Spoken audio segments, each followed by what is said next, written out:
I really wanted to talk. Did y'all see the King Von? I never saw that documentary, but I did see how there was a documentary about it on YouTube and it was removed, and then they had re-uploaded it and put it back up on the internet. But like someone said, regardless, even if somebody did remove it, people be screen recording, screenshotting everything. So somehow, some way, somebody was getting money. You know what I mean? Yeah. Like inboxing people for it, or you know what I mean, or just having it on a platform. It was out there. You know what I mean? It was out there. If it was true, and no, it was true, 100%. Like the allegations that they saying, you know what I mean, was actually facts. I ain't gonna lie, that's some wild work. That's some crazy work, bruh. That's crazy. I'm on 2 hours and 58 minutes of that shit. The way that nigga broke everything down is legit. Like, everything he's saying is legit. He actually using receipts, actually using real recordings, real phone calls, connecting songs. It's all, and he is not even from the States. You gotta understand that all this shit that he got was accessible on the internet. It's just putting it all together, putting together interviews, interactions with cops, songs, beef, Facebook, Instagram lives, DMs, songs posted, NBA YoungBoy, the baby, the dirt, Lil Baby, like when you put all that shit together, then you tie the shit that was happening before he passed, the shit that was happening right before the shit happened, and then the shit happened after he passed away. It just all lines together. And even information that you gained after he passed away, it connected more information than it was when he was alive. Like, people wasn't coming together with all this shit. It's just some shit like, if you know, you know. But then it was like after he passed, the people, they was saying if he was still alive, he would have been indicted on charges from 2017, 2018. And it's just letting me know that even if he still was here, he'd have been in jail fried, like on some thug shit. Like he'd have been in jail right the fuck now. And what do they say? The streets always end up with dead or in jail. And if he didn't have jail, if he wasn't dead, jail would have been waiting for him. So either way, he wouldn't have been able to prosper unless he'd have been in jail for the next 70, 80 years, making music from jail. You know what I mean? But he wouldn't have been out here to really, you know what I mean, to push it. So what good would it be if he makes hit and great songs? That boy is in his mid-20s and he's in jail for life now. People do not talk about Pooh Shiesty no more. People do not talk about Take K, Hood Rich, Pablo Juan. The list goes on and on and on. Casanova. Niggas that are in jail. Why think about Cass? His YMW 25. He's not getting now. Like YMW Melly. It's so many niggas that's forgot about. But the thing about the niggas that's doing 5 years, I feel like their time, it'll come back like Bobby's did. But the niggas that you doing 25 years, like Cass doing, that's it. You gonna come back when you old ass man, and ain't nobody's really gonna. Your music is gonna be in the archive as the old shit, way old shit. At least with Shiesty, who was doing 5? Hood Rich, Fetty, a lot of these niggas that got these 5-year bids. Oh, and Fujiano, all these niggas. What's Lucci doing? Lucci, I think Lucci doing. I think he doing 5 too. I think he doing 5 to 10. Yeah, I think he doing 5. A lot of these niggas, they got handed 5-year pleas. So all these niggas that got these 5s, when they get back, it's a chance that they'll get back on. Not all of them, but some of them, they got a chance to get back on. I know what you said. They got a chance to get out and still keep that buzz that they like had. Like Shiesty and shit, I feel like he could get his shine back. That's no problem. This generation now, niggas still gonna be rocking the mask and shit. I believe these little niggas will still be rocking the mask. And since he kind of made that more popular again, he'll still by default have some sort of relevancy, and then he'll just have to drop the music. Yeah, he inspired a whole generation to do this shit, and nobody was thinking about that shit before. So once he gets out, he's home. Gucci Man's protege back out of jail. We back at it again. That's all it's gonna be.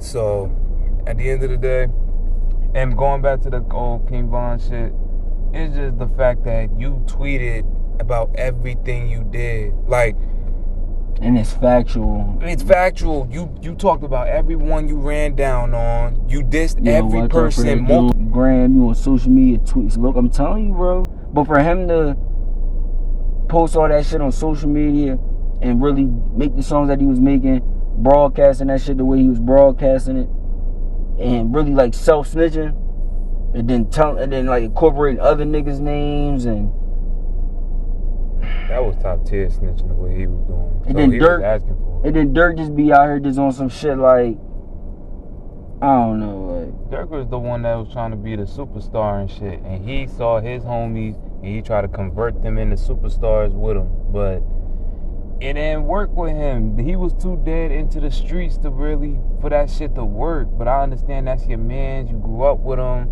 You try to put him on. That's a real nigga move. But you can't. That move not gonna work with every nigga. It's not. So with Von, he was too deep into the street, into the bullshit, because he was already making music, doing charts, doing numbers and shit, working with all these different artists. He was already set up to win. Mm-hmm. Even moved to a whole different city with Atlanta. Yep. And then take the bullshit from Chicago and bring it to Atlanta. So you know he's not that kind of nigga to win. Nope. He's one of them niggas that you gotta respect and all that, but he's in the streets. He's in the streets. He really is. He's in the streets. So you just gotta understand what comes with that kind of shit. He's just, I mean, RIP and shit, but the fact that he dissed this nigga, and this nigga, and this nigga, and this nigga consecutively for no reason, you already ran down on him. You already got him. You still saying fuck him. You still saying, at this point, you like that shit. Like, that's what you want. Yeah. It got to a point where it seemed like he was inciting beef. Like he was like encouraging niggas like, hey, I'm a crash out dummy. I want to crash out. Come crash out with me, bitch ass nigga. Like, I don't know. Like, he was inciting the shit. And then with the Wooski thing, you already got at him and he survived. Leave it the fuck alone. The cops already know you don't like him. They already know that you probably had something to do with him. Oh, fuck Wooski. We almost got him. He got shot in the head. He taking medicine. He ain't acting the same. Like, why? You incriminating yourself. He was on the ground Harlem shaking. Like, yo. And then make it serious right now. Like, yeah, like you said, put it in songs. Let the whole world be down from 63rd. Like, let the whole world know, like, yeah, if you be on that block, you food. We'll fuck with niggas with rainbow hair. That we bringing the real back. Everybody start telling. Yeah. I still remember one famous line. This nigga said Crunk was doing all that woofing. He ain't even make it. Melly got shot at the party. Started Harlem shaking. If the pigs keep tweaking, I'ma start frying bacon. Like, you just name dropping all these niggas for what? Like, the police not listening. And you're a high profile. Squash no beef. It's like if he at war with somebody, he gonna keep it going. Taking it all the way. Until niggas is dead. Yeah. He would have probably still been alive if he didn't try to run down on Quando. But that's the point I made before we got into it. Even if he was still alive and still here, he'd have been in jail for life anyway, so he still wouldn't have been living. Yeah, he still would have been dead or in jail is not alive. That's my opinion. Living. That's not living at all. You're just breathing air, but you don't have no real life. You just in jail on some TK shit saying I conquered these four walls as if that's real nigga shit. That ain't real. You got your mind right. You became a more wise person. You done found the Lord. You put your flag down. You're in jail now where you're going to be a good person around a bunch of horrible people. 95 to 96% of people in jail are sick in the head. So you gonna be that 3 to 5% that's preaching the gospel and all that, and you gotta hang around the same 5 to 7 dudes because there's only 8 of y'all that's in that joint that got a logical brain. Everybody else in that joint brainwashed, looking for y'all to lead them down. Niggas is in their 50s asking 20-year-olds for advice, and so now you in the righteous path around a bunch of fucking nut jobs. Yep. What good is that? Okay, the world's gonna see this. They gonna feel sorry. All right, Trump got Kodak out. Do y'all realize that get a pardon is rare? Very. To be somebody like Lil Wayne, Kodak, Or Lil Wayne, Kodak. Who was the other one? Lil Wayne. I forgot the other one. Kodak. Like Lil Wayne situation, Getting Out, Kodak situation, Bill Cosby situation. That shit is rare. For you to be in jail, you is supposed to fry in that bitch and you get out within a year or two. Yep. 6ix9ine, you cooperate, okay. You already been in for 24 months. All right, now you just got to do another year. You'll fulfill your 52, 49 months. All right, cool. Just let the rest out on probation. It's rare. It's rare to get a pardon. It's rare for somebody to be like, you know what? I'm going to take this power I got as a president and get this man out of jail because he's been wrongly. That's rare.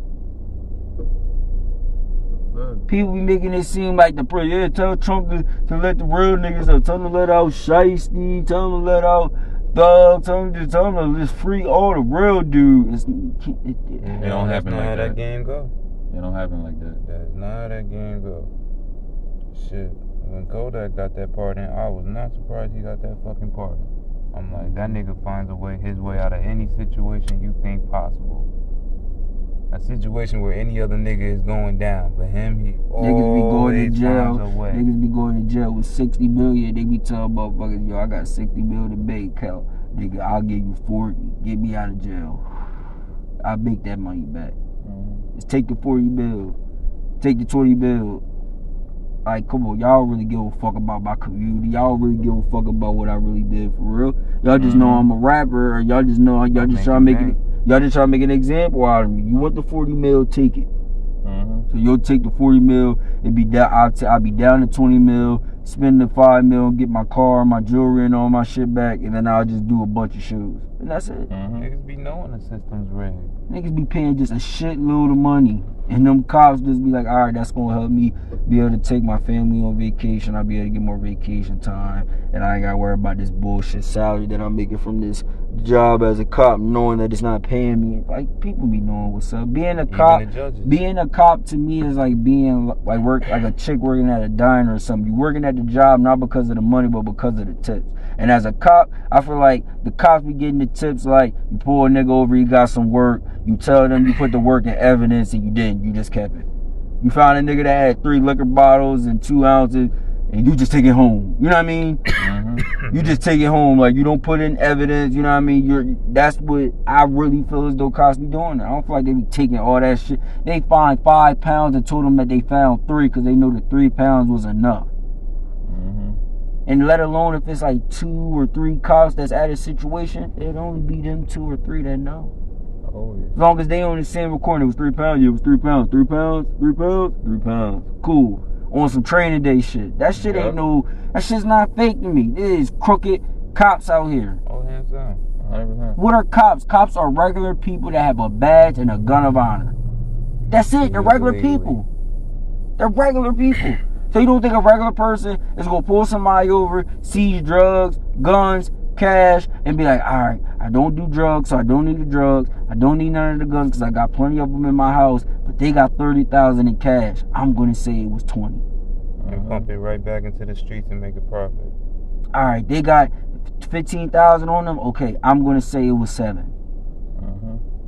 I'm like, yeah, we had found 3 ounces of marijuana. We found some script of some Xanax. They had some couple bags of dope. They had 3 guns and they had like 7,800 in cash.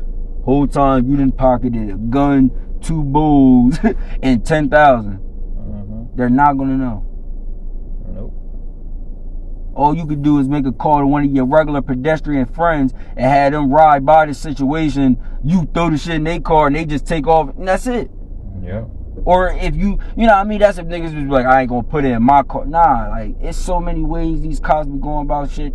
It's like, it's so fucked up how they punish the law. Like, they put the law on the regular citizen that's trying to just survive, but you're not punishing the people that's taking their power and abusing it. That's the same crime.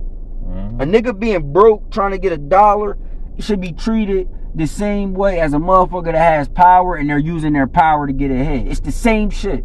100%.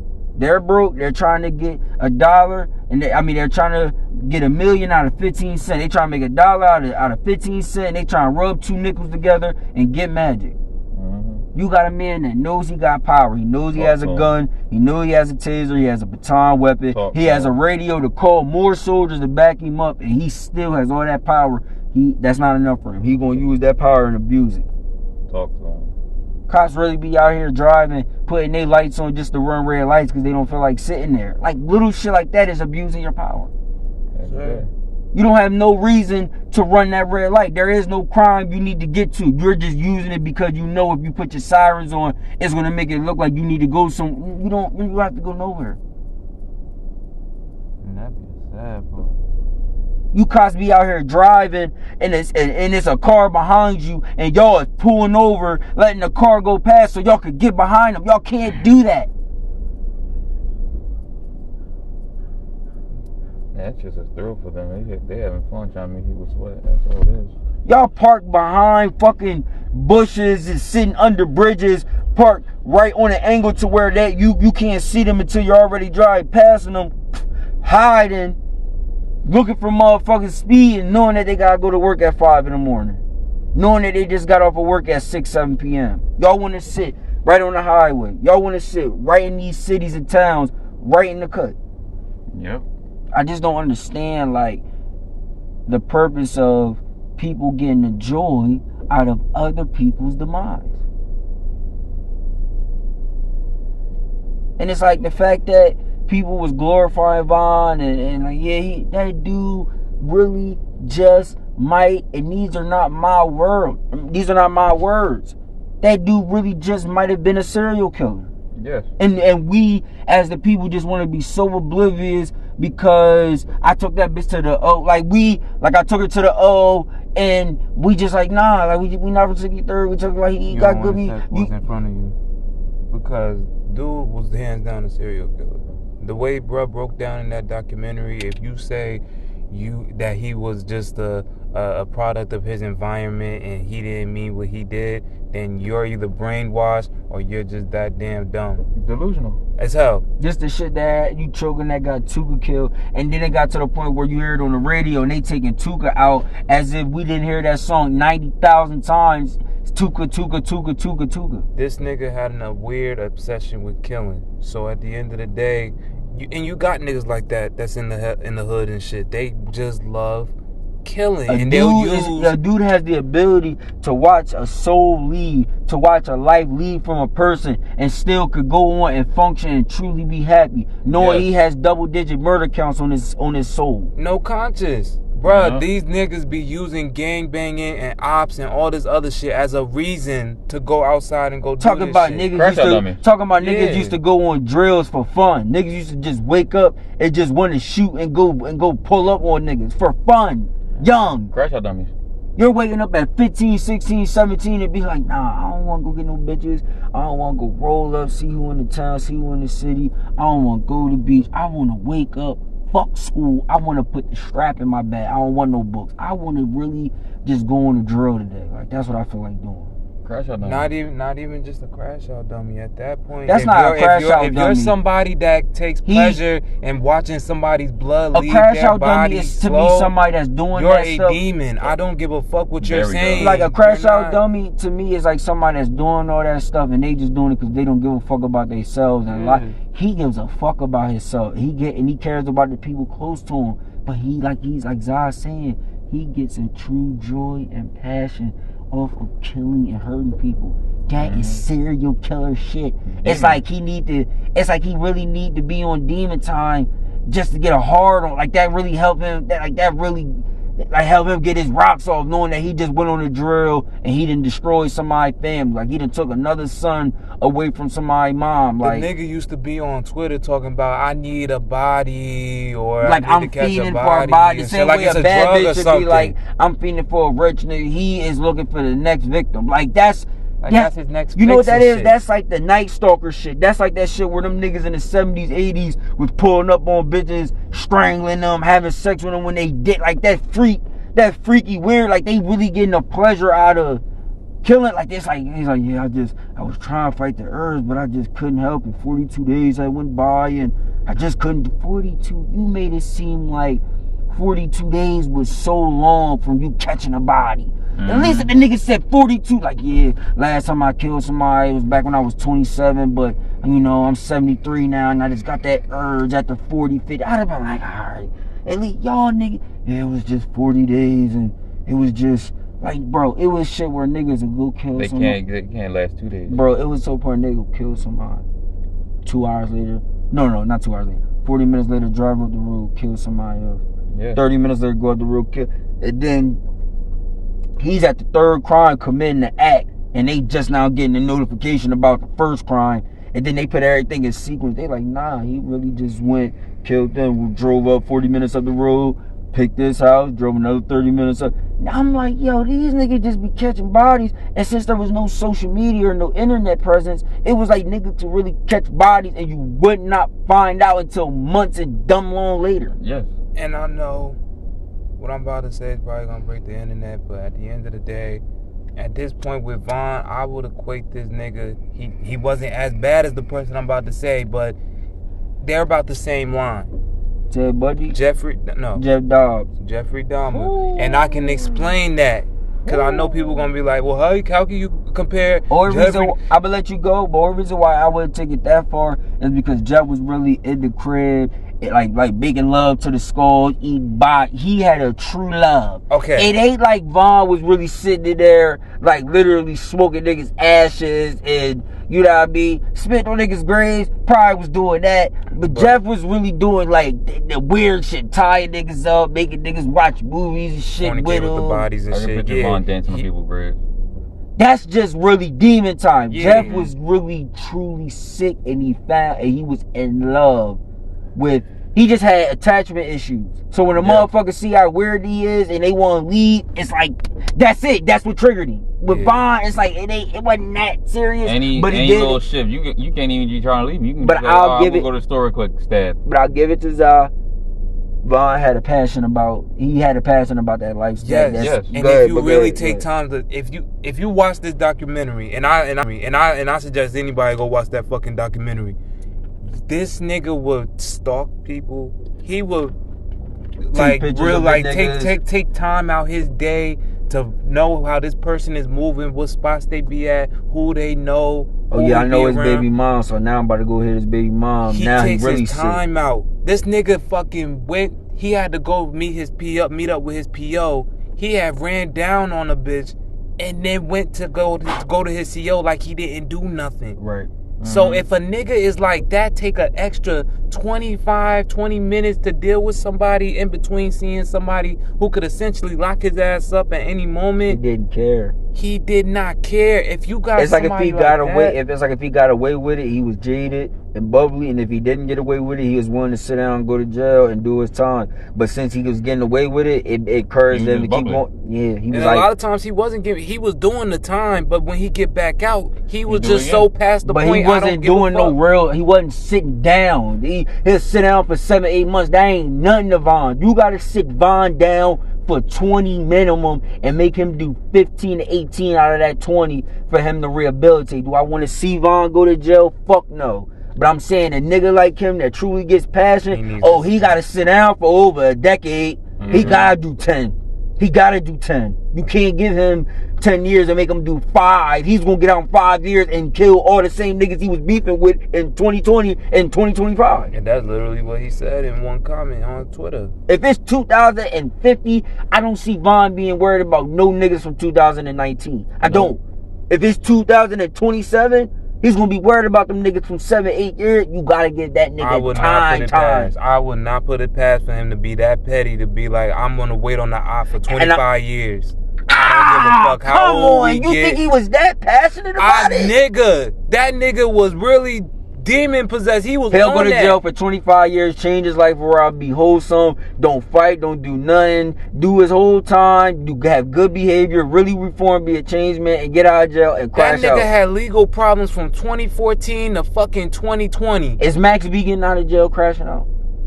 Yes. Come on. I'm not saying he gonna do it in a public sense, but he gonna be low key. No. I know that. I'm just saying in general. You saying he gonna do that? And what Max B been in jail since 12 years now? He did. Like I think the longest he did was 2 years or 4. No, I'm saying Max B. Oh, Max B. No, Max B. I feel like that's a different mode. He ain't on no King Von shit where I gotta knock down every single op on the list. So is Shiesty coming out of jail on the same type time? It's only 5. 5 ain't a lot of time. No, I'm saying like if he got out right now, he going the same type time? Probably not, because he's losing mad money being in jail, so he probably gonna be on a business sense and like, nah, I need to keep my shit together. All right, what about Casanova? Casanova, that nigga's doing 25. He gonna be an old son. But what if he is to get out right now? Is he still going back to gorilla shit, or is he going to change? He'll probably do that change shit for a little while and get back to the bullshit. All right, what about YMW Melly?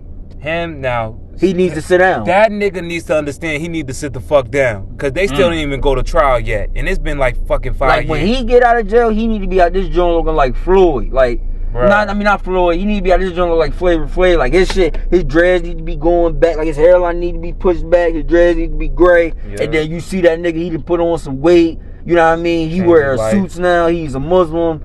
Like that's what we need to see him. We don't need certain niggas. It's like, and this might sound fucked up. Don't crucify me. Some niggas need to sit down, and they need to. Some niggas need to sit down to the point where when they come back, they look old and gray. Yes, sir. 100%. Some niggas really do need that time, but that's why. But some niggas they just need somehow, some way to due to a mistrial or just or fraud evidence. They just need a way of getting out. Like I want to see a nigga like Fetty out. I want to see my nigga Dusty out. I want to see like because it's fucked up too. Because they saying it's about Thug as well. But I don't want to see Thug in jail, even if he do need to do time. But I don't want to see Thug in jail. And that is probably biased because they really looking at Thug like, nah, Thug was really out here. Y'all looking at Thug like he just this gay, wearing tight. No, that dude was really out here putting in work. And I unfortunately believe it. But I don't want to see him in jail, even if he did ruin lives. And that might be fucked up of me. But I was just about to say, now you gotta understand, these rappers and shit, yes, they're celebrities, and yes, we probably know their stories and shit and how they made it to be. But at the end of the day, and this is from somebody that really had to really understand shit. If you got somebody that's causing a whole community harm, you gotta understand what that shit comes with and how much influence and power they have to fuck up somebody else that could be innocent. I got one question for you. Do you think them niggas would have been acting that wild if the Jim Crow law was still in effect in their city? I mean, nobody would, because everybody know they'd be fucking executed if they committed any petty crime. On site, it wouldn't even be no trial for it. Like, you'll be executed for trying to steal a fucking refrigerator or a fryer out of a store. Like, the moment you do anything small, all you did was took a Kit Kat bar in Arizona, you would be charged under the law. Yeah. Which would be either gas chamber, electrocution, lethal ejection, gunshot to the head, your head chopped off. So in a sense, that shit will really see the community change. Like if a nigga be like, yo, I want to kill this nigga so bad that I'm willing to be executed. You really must hate that motherfucker. You must hate your own damn life. Of course. Yes. You must hate your own damn life. I hate you so much, nigga. I'm willing to be executed in front of the world and kill you in private.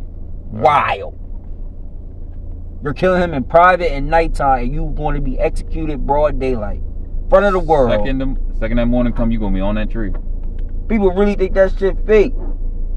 Zahier, you got like any just second thoughts on that documentary shit? Like, you know what I mean? You can take the floor if you just want to get your shit off, but it's like is there any second thoughts that you got now that you had time to like, you know, actually watch it and, you know, gather the information, take it in? When I finished watching that documentary, it really just, like, I've been heard of the shit before with him. But the way, like I said the last time, the way bro really sat there and broke down every instant, every move that he made, every message, you know what I'm saying? I just saw that one tweet where he said, he said, I got at 10 niggas and something else. And other nigga on Twitter, he quoted, he was like, yeah, you ain't gotta say too much, bro. LOL. This nigga really documented his whole life on Twitter. Yes. He wanted everybody to know he was a gangster. That is crazy. Like, you know what I mean? Ain't nobody. If you really gangster to me means you lay low. You don't touch no social media and tell every single move you make. I thought gangster shit was taking care of your kids. Like I thought gangster That's shit. man shit. I thought gangster shit was like when you selling work and you getting 100,000 a day, you getting $1 million every 2-3 days, and you giving out turkeys to the community. You fixing up the local basketball court. You're taking some of them buildings that's abandoned, that fiends and crackheads go in, and young kids go in to smoke and hotbox. You take buildings like that and you turn it into daycares and foundations for people that's homeless to go to. You know what I mean? Yeah. I thought that was the gangster shit. No, giving out turkeys out the truck. No, that's standing on business. Okay.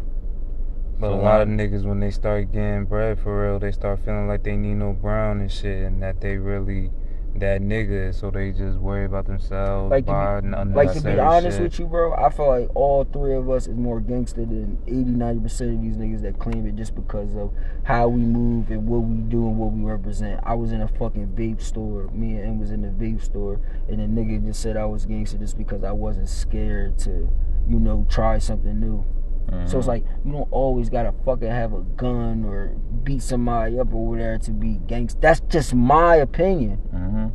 That's just my opinion. I just feel like being a crash out dummy and being stupid versus really doing some gangster shit, that's different. You know what I mean? Like, that's just my opinion on it. I might be wrong. Let me know if I'm wrong on it. You know what I mean? But me personally, I feel like everybody's definition of what they think is gangster and he real. It's like, just because that nigga is counting 80,000 don't mean he real.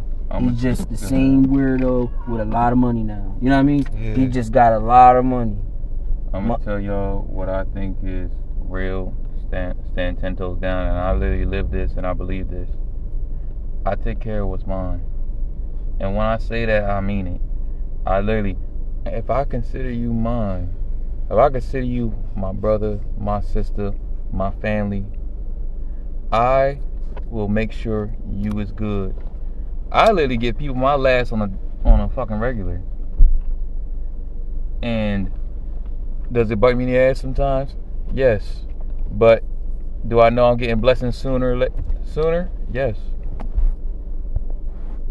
So when I say I live, I take care of mine. I fucking mean it. Literally, there is never a time when anybody in my family hit me up and I would just ignore them. And it's sad because they don't deserve. A lot of them don't deserve it. And they're gonna hear this shit and be like, they're gonna hit me up saying, "Hey, I'm sorry. Like, you good? You need anything?" I'm straight.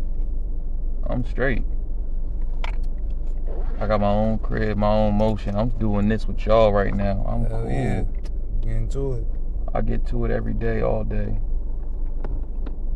I'm a nigga that just sat there and smiled inside a goofy ass motherfucking warehouse job. And what happened? I sat there and smiled, did their little rules, followed their rules, showed up every day early.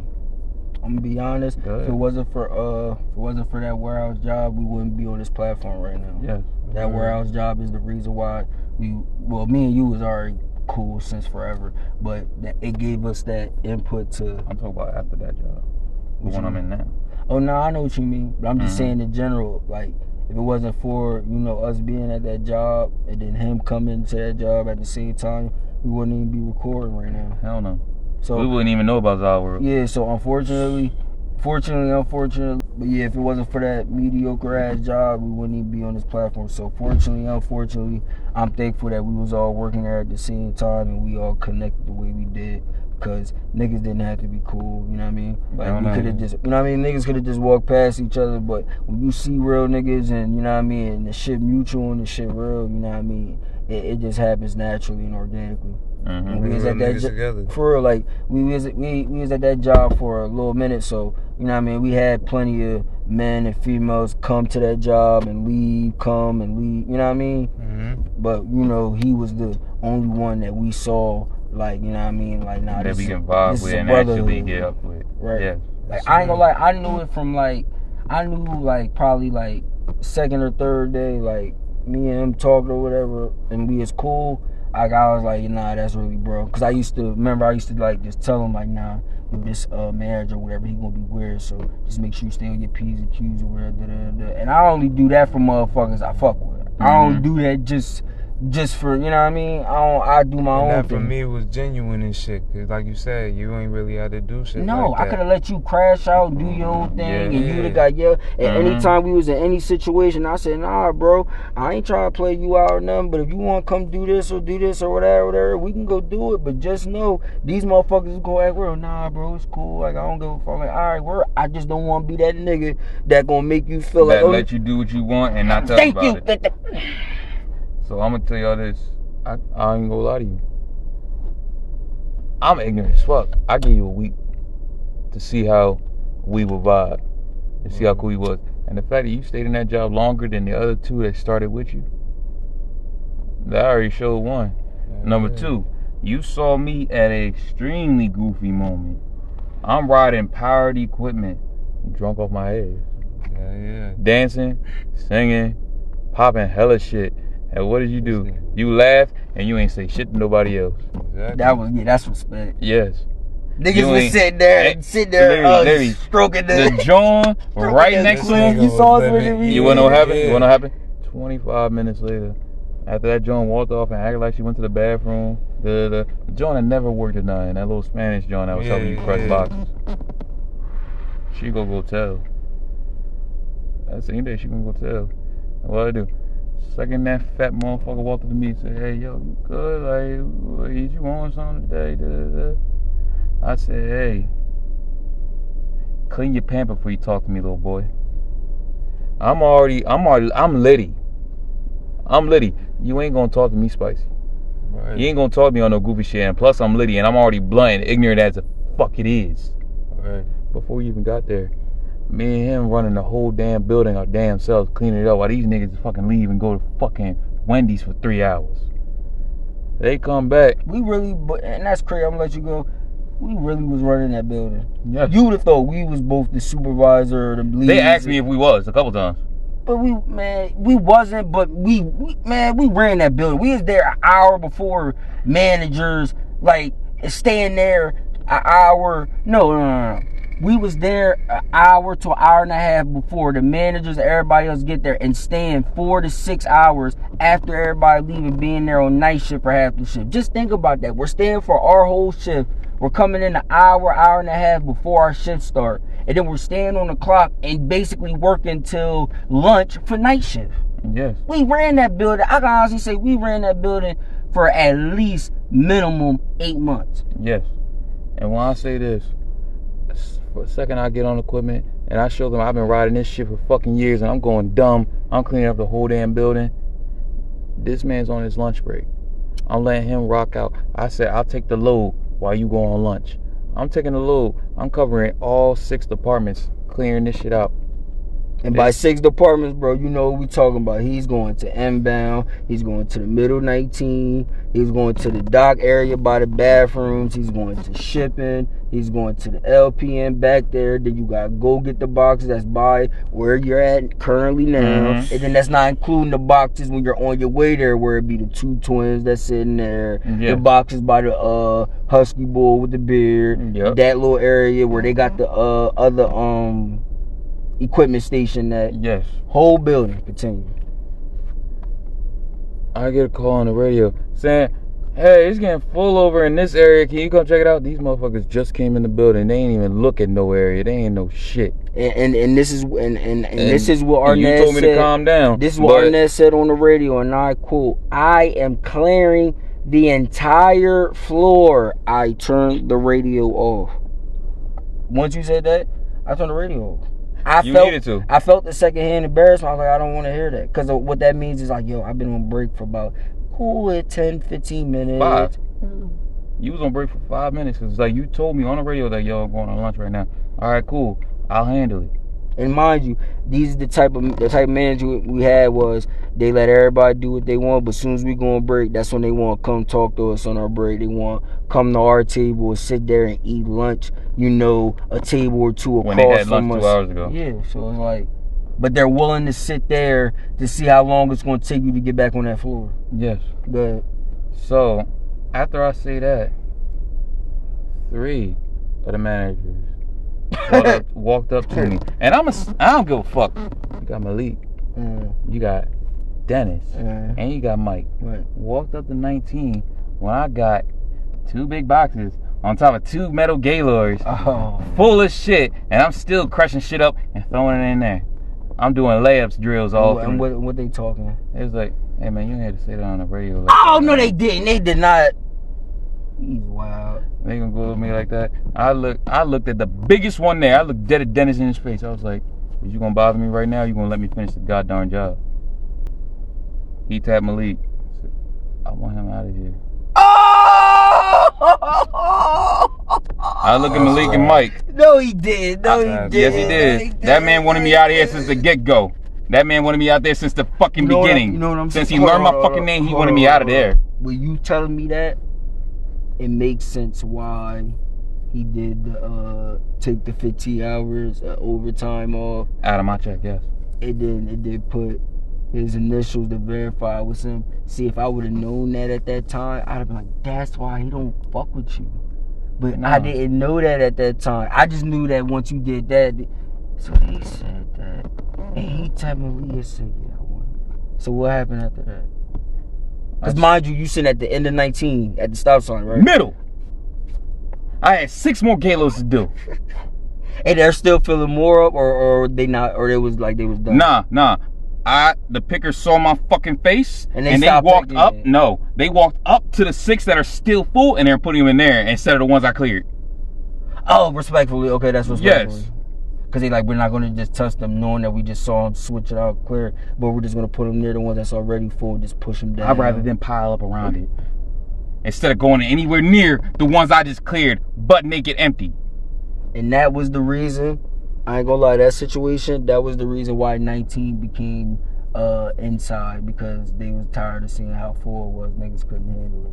The other niggas couldn't handle it. I ain't saying you. After one of us got off equipment. No, after we got off. Yes, after we left. After we both left, they said, fuck that. They called facilities, opened up the middle of the aisles, and put the Gaylords there instead. So, when I say I was in there barking at that nigga in his face. So once he said that, like, it was on shoot mode day. It was on shoot mode day every day after that. No, but what happened? After that, it was all Tarzan talking spicy to me. You just drove away after that? I waited for them. I honked my horn at them for them to fucking move out the red lane, get back in the green lane, and I continue to do my fucking job. But that job overall, like I said, blessing and a curse, man. It was mediocre and it's bullshit, but it's the reason why the 3 Troops is popping right now. It's the reason why Zahier World, he just said, you know what, I did do this before, but I'm about to do it now. 2000, fuck 2.0. He's gonna do it, you know what I mean, way better than before. And I ain't gonna lie, bro, like, I'm glad we doing this shit, you know what I mean? And like Zahier was saying, you know, the energy just amongst us 3, it was just always genuine, you know what I mean? It was never forced. It was, yeah, word, like, you know what I mean? I never wanted to see niggas in a bad situation, and it was like, you know, earlier, you know, like, you know, bro had made a post, like, he just, you know, through the trials and tribulations, you know, he just pretty much just hopes to see a better day, man. And, you know, I just want everybody to know that you won't have somebody around you that's going to need you, or you will have somebody around you that's going to just need that, you know, just that feeling of love. You know what I mean? That feeling of knowing, like, nah, I'm not in this on my own. You know what I mean? I don't need you to take care of me. I don't need you to put money in my pocket, but I just need you to secure that feeling for me that I'm not alone. 100%. Some people need that shit, bro. Yes, a lot of people need that and shit. I feel like, you know, I don't feel like Zahier needs attention. I don't Speak feel reality to him. Like, I don't feel like Zah's seeking validation. I don't feel like he wants sympathy. But I feel like at the end of the day, I feel like personally, it would be nothing wrong with him having a proper brotherhood and us 2 on his journeys, so he don't have to feel like he's fighting on his own. There you go, you hit the nail on the head. Yes, sir. And I'm gonna let Zaw speak on it. Like, we're sitting side by side, fighting together. We're not behind each other. We're fighting together. And that shit, you said it's just some genuine shit. So it's like, I feel like every nigga needs that shit in their life. Like, they know at the end of the day, life is gonna be rough, but they know they can always go to, like, they brothers and shit. So it's like, I totally understand that shit. So that shit is, like, very I didn't like get up with y'all and shit, I probably would have been here depressed, like really stuck in this shit, like no inspiration, no nothing. Like I'd be like The Walking Dead out here for y'all niggas keep y'all keep me motivated and shit to want to win. Y'all, along with my daughter and shit, I just got a lot of motivations to win. So it's like I'd rather win with y'all so we could all achieve like the success that we really want to reach together and shit. Because nobody's bigger than the program. So I stand on that shit. So I wanted to see this shit, follow this shit all the way through. What makes it hard for you? And if it's too deep or whatever, we can still talk about it. Yeah, we can still talk about it. We can just edit whatever out. But what makes it hard for you to open up? Like, what is it? Is it pride? Is it the fear of being vulnerable, like vulnerability? Like, what is it that makes you be like? And I ain't saying just to us, just in general. Like, what makes you be like, nah, fuck that. Like, I'm not expressing how I feel. At the end of the day, like we said earlier, before we talked about all this shit, we grew up as black men. So it's like we're taught, especially, don't matter if you from the inner city, no matter if you from the countryside, it don't matter where the fuck you from. You're taught the same shit. That's not right. Keep your shit together. Don't let niggas see your true emotion. They'll look at you as bitch. Don't do that. So it's like, once you've been taught that shit all your life, you become institutionalized to the cool. To the point where it don't even feel like you institutionalized. Like, like this is just everyday life to you. Like, I'm supposed to be hurting. I'm supposed to keep all this shit in and not talk about it. This is what a normal, regular life is as a man. So that's when it's like, when females say, why can't you open up more? My problem with him is why you can't open up more. He was taught something way different than you. You were taught to nurture, be as emotional as you want, in public or not, always be that high emotional woman. Him, he's taught to be a stone cold soldier, militant, can't show a fucking tear in public no matter how bad the situation, heartless ass nigga. Show no love. Love will get you killed. Like they're not human. Like we're not human. You wanna know what I got asked before? And shout out to my man Dan, the man from when I worked at UPS. It's still my boy. Like, we still chop it up whenever I get a chance to. This man literally had a conversation with a John. The John asked him, "What's the difference between a black dude living in the city and in the country?" You wanna know what he told him? Because after chilling with me for a year plus at UPS, he told that John, he just live in the country. He's still black. Don't get it twisted. He's a country nigga. I'm a country nigga, but I'm still a nigga. It's like, it ain't hard. It don't matter where you from. You push a black man too far, he can tow the iron in 5 minutes. And let me tell you this. People are happy about little 22s in the city, right? People are happy that they got their little ARs and Dracos. Let me tell you this. In the countryside, I hunt deer with a Coke and a smile. So you come through tripping in an area that the street lights don't work in the middle of the boonies. Just know I'm on a rooftop with camo and I can bust it down. That's why I can give it to y'all country niggas. Like, y'all have enough space to go out into the woods and shit and really practice with a big ass, rifle or whatever. Niggas in the city, rifle and shotgun, really can't move like that in public. City is looking to be behind the car, bumping at you, and you right behind the other car. They trying to come up to you right, and they trying to get right to the static. Nigga, you could blow a nigga head off. One shot from distance. Yes. I'm talking this nigga, all he did was hit the corner and turn to the stop sign before he even can get to the dead end street. Without getting out the car. He's gone. Yes. So I get what I can say in mid-turn, while he had that stop sign, turn that blinker on, mid-turn, bang, because most of them niggas, they trying to do 20 blocks away. They trying to do drive-bys and they trying to do shit where it's close. Yeah, the quick and easy route. Shotgun that is close shit range. Is like some Navy SEAL shit. Like, Like you feel like Cause a lot any of nigga that got a niggas- rifle is different. Yeah, a lot of niggas Yes. do the up front with it. Like niggas Up ain't front really is pistol and scoping shotgun. niggas out I'm like talking on about some from a Call of distance. Duty. It's rifle, AK, Draco. No, he knows what you mean, but good. Like, Yeah, it ain't like niggas is really out here Call of Duty. You know what I'm saying? niggas got Type something shit quick with so a they can nigga, get like on y'all saw what's that shit called? Money Talks. Chris, you saw it before with Chris Tucker. Yeah. You know how he came to the dude. He said, "You know, I just need a couple of these right here, right here." You realize he grabbed just all quick shit, like shit he could just put in his pocket. Yes. He could put it on the right. You know what I mean? Yeah. Something he could put in his sock. You know what I mean? Quick shit. So I get what you saying. Something that could get put away easy. Seeing a nigga with a rifle, you like, oh nah, bull different. Yeah. Like you see a nigga, you coming up, you might got the Draco and you got all that, but you see a nigga with But a you rifle. gotta go and get that out. If I'm already pursing everything else, you're not gonna be able to get it. They gotta run down. But keep it real, you see a nigga, you niggas got the gun. You see a nigga pull up and he got that sniper.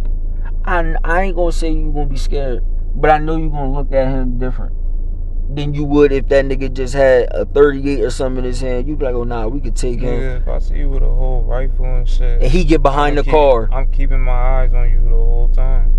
Like off of the strength, like you could be one of them niggas that really ain't got it all. Got guns. I'm just keeping it real because I don't want to lose my life. So niggas can act tough all they want. That adrenaline and that feeling you get with some bullshit about to happen, it's either fear or you just having that sense of trouble. Mm-hmm. So I'm not gonna sit there and say I'm not gonna be scared, but what I'm trying to say is if I see 4 or 5 dudes, they got 38, I'll be like, this is fucked up, but alright. Versus if I just see one nigga with a rifle that's longer than him, and he got the joint on his back, like the bullet shit. Mm-hmm. Fuck no. Oh, nigga. Cause I feel like you saying that cause with the nigga with the long ass gun and shit with the rifle, you feel like in your head that's instant kill. Versus these 5 niggas that pulled up, they probably got guns and shit, but more than likely, got the Mac 10s, I'm gonna make it out of it.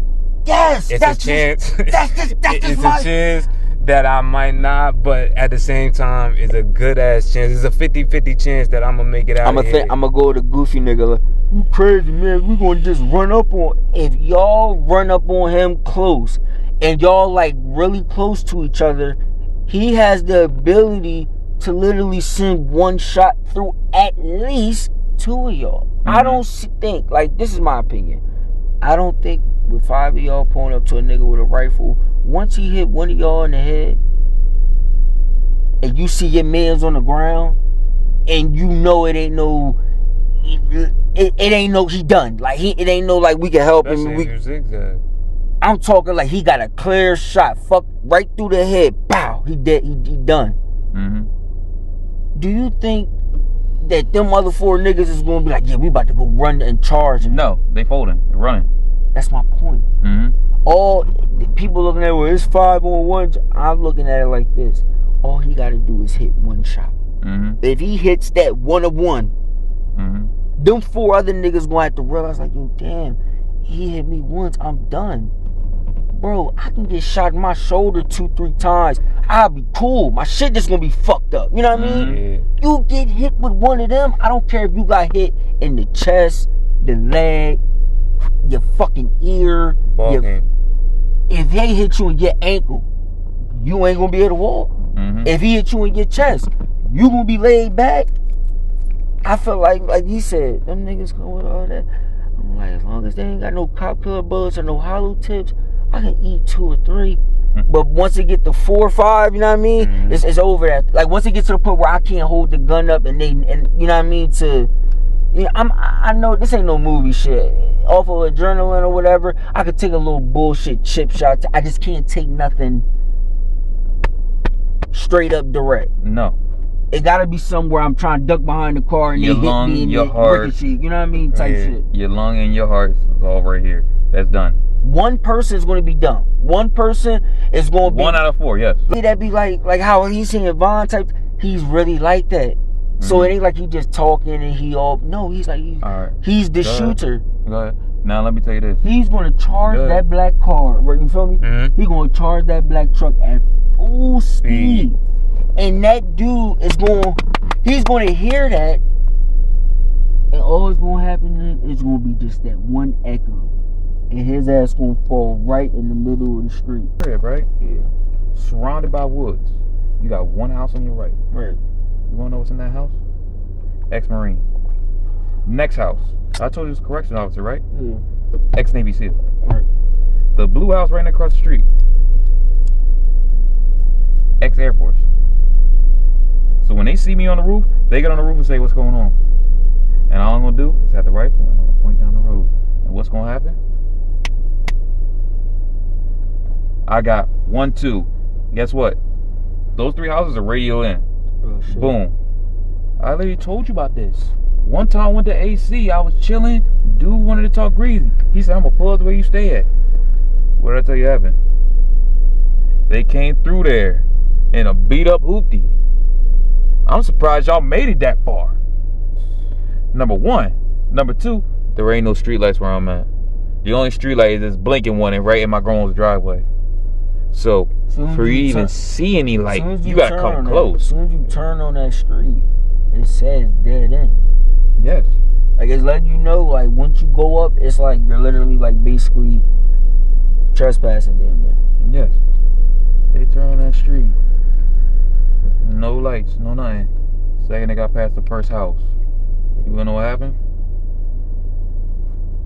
When you go down that road, you see that one little road right there? Boom, that's one.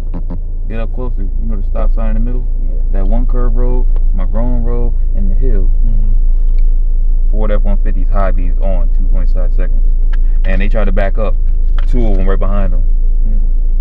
So, when I say, and guess where I'm at? I'm sitting on the trunk of one, and what I got?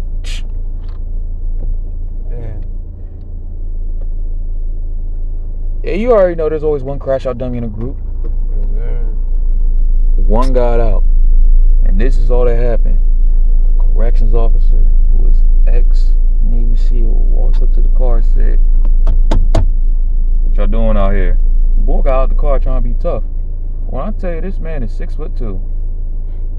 Big, bulky as hell. He puts fucking prisoners that's in there getting good money in the weights, and he put them down. This boy got out the car. This man proceeded to grab him by the neck, fold his arm behind his back, and lay him in the dirt. His boy said, yo, what you doing? Why you hurting our mans like that? Why you hurting our mans like that? I woke off the trunk. I walk up, and I grabbed the butt of the rifle, dent the hood. I was like, y'all gonna get out? Y'all gonna get out? Real shit. Or y'all gonna leave? But overall, though. And that's all me defending my neighbor's daughter at a party in AC. Damn. But overall, bro, That's crazy. you know what I mean? That's how it started. That's a nothing crazy wrong, story right there. There's nothing wrong with, like, you know, protecting yourself. And there's always, like, for real, I believe in stay dangerous. Don't crash out, but always stay dangerous. Just always be prepared for the bullshit. But I promise you, Got to. there ain't nobody more ready than people in the country. You talking about apocalypse ready? These motherfuckers is ready for apocalypto. Right. Okay, fuck the apocalypse, fuck purge. These motherfuckers is ready for apocalypto. They ready for motherfuckers half naked to be running down. And when I say they is ready, you talking about 5 houses, each got 1 dog. They all need 1 alarm system. And when they hear that dog bark not the right way, not barking at no deer, not barking at no squirrel, they hear that dog bark like it sees someone he don't know. On site. And I promise you it's on site. They is ready. When I tell you, they'll sit at their doorway, and when I say you roll down there and you don't look like you belong, you can roll over there in dubbed out Suburban and everything else, windows down, blasting whatever music you want, talking about you about to run down on whoever house. You're going to see big ass grown men, fat, busky, skinny, they all big, standing in their doorway. You want to know what's right by their hip, sitting in that doorway? Rifles, ready, waiting for that car to stop. And I've seen plenty times, and I'm near the back. They don't make it to in front of my grown house. They go right to that little dirt road, do a loop, and leave. Quick as hell. When I tell you cops don't come down my way, it might as well be militia. They don't do it. say don't do it. They ain't going there unless one of the residents in one of those houses calls them themselves. Other than that, they won't do it. The main strip, oh yeah, they'll pull you over. That's State Boys, they'll pull you over. Go ahead. But they ain't turning on that block. They ain't. Damn. My cousin got arrested in Woodstown. He told him where he lived at. They dropped his ass off at the stone pillars to that road. They dropped him off there and said, go ahead. Damn. They ain't going down there. Nigga, that shit sound like the untouchable spot. I ain't gonna lie.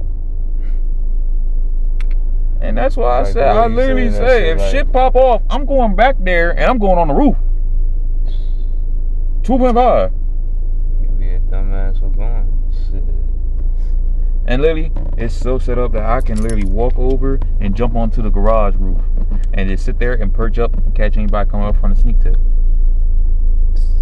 I can have my whole perimeters on lock. You think I'm playing? If you want to be safe, I'll give you a rifle and I'll say, go walk a quarter mile that way and climb the ladder and sit in that perch and buckle yourself in. And if you feel comfortable with a Mac 10 or whatever, you want your Draco, go ahead, take it with you. But you're going to keep that rifle. You're going to understand why you're going to keep that rifle. So, Zai, you feel like overall that, you know, with us, like, covered together, like, being on this platform, do you feel like it helps you be able to express more than you were before? Hell yeah, I feel like I get a chance to get a lot off my chest doing the podcast than I would like on a regular scale and shit. Like I feel like I could be myself while we recording. Like the conversations we have, I feel like it's regular conversation and shit. Like it's not even being recorded for real. So it's like I'm at that point where it feels like regular to me. You feel more comfortable. Yeah, all the way. Right. All the way. Do you feel like it's still gonna be an adjustment as far as in the visual aspect? Yeah, everything is still under development. You know what I'm saying? We up and coming, so. But you feel like you're prepared for it? Yeah. I'm down for whatever. Zah, I got one question for you. Go ahead. As me as a person, if I got beef with somebody, I'd rather face them one-on-one than embarrass them in public. What? Do you think that way of thinking is outdated? I get where you coming from, but nowadays, nah. In the sense of a lot of niggas want to brag, a lot of niggas want clout. So a lot of people would rather want an audience than just go it down like we handle this shit like gentlemen, you, me. You know what I'm saying? We handle the business. They have to have it set up a way where it's in their favor to win. Because if they take the loss, they gotta go for the kill now. Like they can't just like, all right. If they take the L, they gotta crash out and pull the gun out. It's not no shit like, all right, I get beat up. All right, we just gonna link back up. We're gonna kick the fade again. All right, I got beat up. All right, we're gonna just keep kicking the fade until I get. It's not. It got to a point where you kick the fade, you get the W. All right, shake hands, y'all cool now. War is over, y'all got it in. Then it went to you kick the fade, you get it in.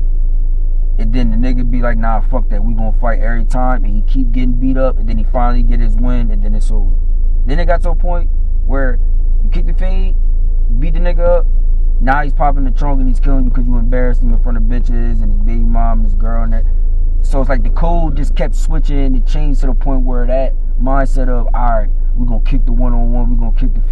That shit don't exist no more unless you and somebody link up at a location. It's just y'all two that know about it. If it's people and there's other motherfuckers around, niggas not gonna watch their mans or their cousin or their brother get beat up. They not. We'll have our pride and our egos tested and our faith. And honestly, all I gotta say is this: be the change you wish to see in the world. And what ties into that also is from another wise man that tried to guide light to the world. The journey of 1,000 miles begins with a single step. Real shit. Literally. The street truths in the motherfucking building. It's MJ talking the fucking building. We got Zahier World in the fucking building, man. Everybody that likes and comments, subscribes, that, you know, be sharing it and clipping it and telling other people and telling other people to post us, man. We appreciate everybody. We appreciate every viewer. We appreciate everybody that stays and watch the whole and listen to the whole videos. your favorite parts, man, in the comment section. Just clip it. Just put the number and the timestamp of your favorite moment, whether it was Mo going all speaking reality, the wisdom from Jai, Zah vibing, man. Just everybody go in the comment section, flood the comment section. We appreciate everybody listening.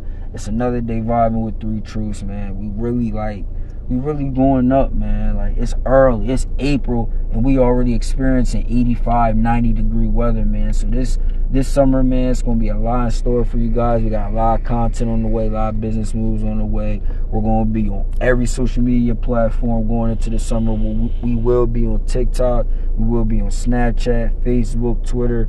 We're going to be on pretty much all the main 4 or 5 social medias that everybody is on. So if you don't be on Instagram, you don't be on Snap, you don't be on Twitter, and all you do is be on TikTok and YouTube all day, we got you. We're going to have content for you. We're going to have a way for you to have access to us, see us in a different way. We're going to be on the road. We're going to be traveling. We're going to be getting in and out of planes. And y'all just going to be on this journey with us, man. And like we was all talking about off the camera and the group chat, where we just communicate every day, man. We know we just on our road to success right now. We just in the early stage, and we appreciate everybody that's rocking with us. We are on that first step to that 1,000-mile journey, and when we get to the end of it, you will see how we change ourselves for the world to see. And like M said throughout this whole entire video, and the message that you should receive, if you didn't receive any other messages, be the example that you want the future generation and what you will want your children that you have or didn't have yet to be.